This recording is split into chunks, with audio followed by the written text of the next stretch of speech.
Welcome back, everybody, for level 2 examples. We're going to take a look at that same first example that we had been dealing with in the last set of problems. All right. So in that last set, we filled in all of the potential energies and kinetic energies at each one of these positions. And what we want to do in this video is talk about how we're going to get this velocity thing right here. Now, to get this velocity, we're going to need to know some information. Now, to make this a little bit easier to start, I'm going to put that information right here. We're going to need to know the mass. And let's say the mass of this is going to be 2 kilograms. All right. So, in this problem, we filled in all of those potential energies, all those kinetic energies. Now we want to find the velocities, right? Remember, total energy is kinetic energy plus gravitational potential energy. But kinetic energy just by itself is 1/2 times the mass times the square of the speed. All right, so for me to be able to calculate the speed at any one of these points, all right, at any one of these points, I'm going to need to know two pieces of information to do that. So to calculate speed, I'm going to need to know mass, and I'm going to need to know kinetic energy. So in that first example, we filled in all the kinetic energies. We're going to use those with the mass of 2 kilograms for our ball to figure those velocities out. All right, so let me clear this off. So if I want to calculate the speed, I'm going to use kinetic energy. That's the energy of motion, 1/2 mv squared. In this first one right here, remember we said the kinetic energy was going to be 50 joules. All right, so that's going to be our 50 joules that we're going to use right here. We have 1/2 times our mass. Let's say, again, our mass is given as 2.0 kilograms. 2.0 kilograms. All right. And then that's our speed squared. All right. So if we solve this thing, we can simplify the right side. 1/2 times 2 is just 1. So that just gives me v squared on that side. And my 50 joules on the other side. And if I root this, okay, then I'm going to get my velocity of 7.07 meters per second. So real simple calculation. If we want to find speed, we're going to use kinetic energy. If we wanted to find something like height, guess what? We would use gravitational potential energy. So there's a lot of different things that you could be asked for in a graph type problem like this. All right. So if this is 7.07 meters per second, that was our 50 joules. Let's kind of try to use this for some other spots on our picture here. Remember, these two positions here and here, they had the same potential energy and the same kinetic energy, right? Both 50 joules. Well, it's the same ball with the same mass, and it's the same kinetic energy. It's got to be the same velocity of 7.07 meters per second. So one of the things that we can do on a picture like this is say that if it's at the same height, it's got to have the same gravitational potential energy. It's got to have the same kinetic energy, so it's got to have the same speed every time it's at the same height. So really easy calculation there. Down here at the bottom, we said that this was 0, and we said that this was 100 joules for our kinetic energy. So we're just going to do that kinetic energy equation again, 1/2 mv squared. This time we're going to use the 100 joules because we're down in this area. 1/2 times our mass of 2.0 kilograms, right, is v squared. 1/2 times 2 is 1, right? So v squared is equal to 100. So v is equal to 10 meters per second, all right, after we take that square root. So velocity here, 10 meters per second. Hey, guess what? If I look all the way over here, the ball, again, is at the same height, right? We have the same potential energy, 0, same kinetic energy, 100 joules. That must mean that my velocity is, again, going to have that same value of 10 meters per second. So if you're asked to fill in a picture like this, you can use the same heights to have the same velocities and the same kinetic energies and the same potential energies. All right, so how can we complicate this a little bit? Well, you might see a problem that doesn't give you the mass. Maybe it gives you a different piece of information instead. All right, so maybe the other piece of information that it gives you is a height. How do we find our way around that? So we still need mass to be able to calculate kinetic energy. That has to happen. But we might have an extra step where we have to calculate the mass in a different way. And what you would need to have is another piece of information like, say, the height. All right? Let's say the height that we began at here was 5.1 meters. All right? And if that height was 5.1 meters, that is enough information to eventually solve for a mass. But the way we're going to do it is by using gravitational potential energy to get there. So GP is mgh. All right? And up here at this top position, we have 100 joules worth of gravitational potential energy. All right? And if we don't know our mass, we can use the stuff that we do know, like 9.8 meters per second squared, and this height of 5.1 meters, to go ahead and solve for the mass that then we would use for all of our kinetic energies. All right? So how would we do that? We do 9.8 times 5.1.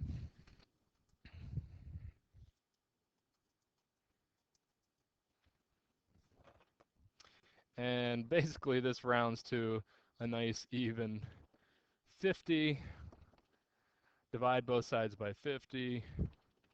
And we get a mass of 2.0 kilograms. And now that we have this, we can use it in the kinetic energy equation for our mass. And we'd get all the same values because I made that work out to the same thing as what we had before.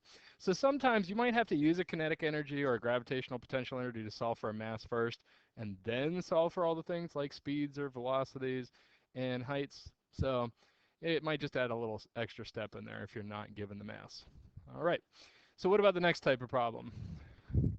Okay, so this is a fun one, very fun one.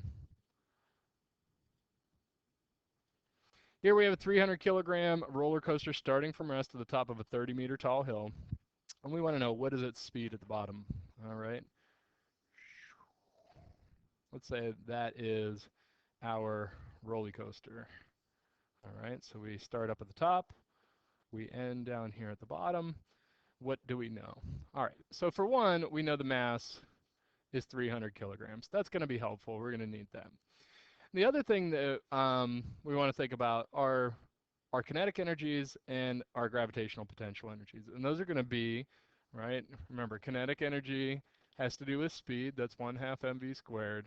Gravitational potential energy, that's mgh, right? So we're talking about velocities and we're talking about heights. Okay, so here's how we solve a problem like this. Up here at the top, we said the roller coaster starts from rest.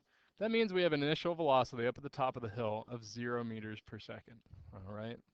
So V initial, right up here at the top, is 0 meters per second. All right? What else do we know? We know that we're at the top of a 30-meter tall hill. So, right, my H initial is 30 meters. Now, this thing's going to go down and eventually reach the bottom here, right? Where our final height is going to be 0 meters. And what we want to know is, what is its speed at the bottom? So that's V final, all right? So how do we relate all these things? Well, we use the law of conservation of total mechanical energy to help us out. If gravity is the only force that's acting on this roller coaster, then the total energy at the beginning is going to equal the total energy at the end.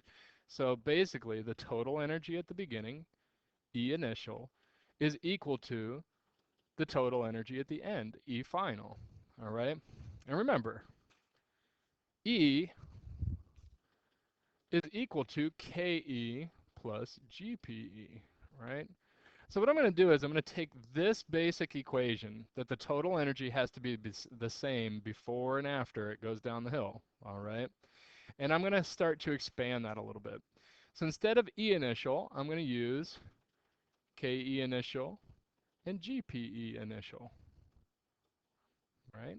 Because E initial is equal to KE initial plus GPE initial, and E final is equal to KE final plus GPE final. All right. So from this equation, I can start to think about the problem a little bit more. All right. At the very beginning, I have a velocity of 0 meters per second. If my velocity is 0 meters per second, that means my kinetic energy is also going to be 0 joules, right? So KE initial here is just going to be 0. We really aren't going to include that in our equation, all right? So it's best to write them all out and then cross them out whenever you realize that something's 0. Down here at the bottom, all right, we have a final height of 0 meters. So what does that mean? That means we have no gravitational potential energy at the end. So we're not going to include that. So basically, here's what this equation is telling us. If the total energy at the beginning is equal to the total energy at the end, for this particular problem, because we have no kinetic energy at the beginning and no gravitational potential at the end, then GPE initial is equal to KE final.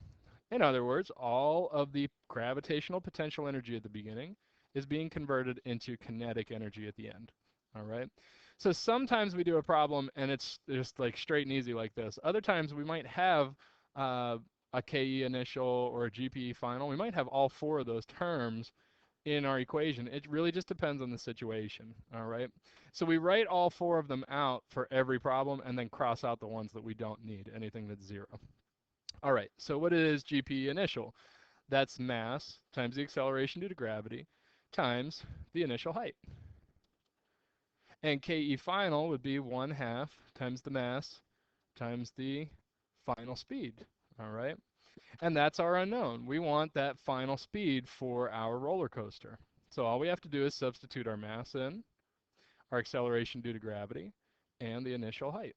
So we take our mass, 300 kilograms, 9.8 meters per second squared, initial height, 30 meters. That's equal to 1/2 times 300 times v squared, right? So all we have to do is simplify and solve here. Over on the left side, 300 times 9.8 times 30, 88,200. 1/2 times 300 is 150 times v squared. Divide both sides by 150. All right, that cancels the 150s out on the right side. Leaves me with v squared is equal to 588. And we root both sides because that v is being squared. And it gets us to our answer here of 24.25 meters per second. All right, so that gives us our velocity right down here at the bottom. That's what happens when we take all of our gravitational potential energy at the beginning and convert it into kinetic energy at the end. All right. Now I want to show you a little twist on this problem. And it's something that often happens, and it's another kind of level 2 type problem. All right. So in a level 2 type problem, we actually don't need this mass. All right. The equation is all the same, but imagine we're not given a mass for the roller coaster. Well, it would seem pretty impossible based on this equation, right? E initial equals E final, right? KE initial plus GPE initial equals KE final plus GPE final, right? And again, it's not that we're not changing the problem, so we have no kinetic energy at the beginning, and we have no gravitational potential energy at the end because we have 0 height, we have 0 velocity in the beginning, and that leaves us with this equation that we wrote. MGH initial is equal to 1/2 MV final squared, all right? Well, here's the thing. We actually don't even need a mass to be able to solve this. Even though mass is on both sides of the equation, look what I can do. If I divide both sides by m, then I get m's to cancel out. And I'm just left with GH initial on the left side and 1/2 V final squared on the right side. And I don't even need a mass. And I get the same answer regardless, but it's kind of a neat thing that can happen. To be able to solve a conservation of total mechanical energy problem, you don't actually need a mass because they will cancel out. So be careful. You're going to see a lot of different types of problems. KE initial does not always cancel. GP final does not always cancel. This is not always the equation that you go with. This is not always the equation. What you start with each time is the same thing. You start with E initial is equal to E final, and then you write out all your energies. So I want to see this each time. E initial equals E final, and then KE initial plus GPE initial equals KE final plus GPE final. All right. If one of these energies is 0, then you can cross it out. If it's not, then you have to keep it. So you could have an equation that has everything in it. 1/2 mv initial squared plus mgh initial is 1/2 mv final squared plus mgh final. So if you had a height and a speed at the beginning, and you had a height and a speed at the end, this is what your equation would actually look like. But if you divide all the sides by m, guess what? The masses still would cancel out, and you still wouldn't need them for a conservation of energy problem. So you really don't technically ever need a mass. That is level 2. Good luck, and we'll see how you do.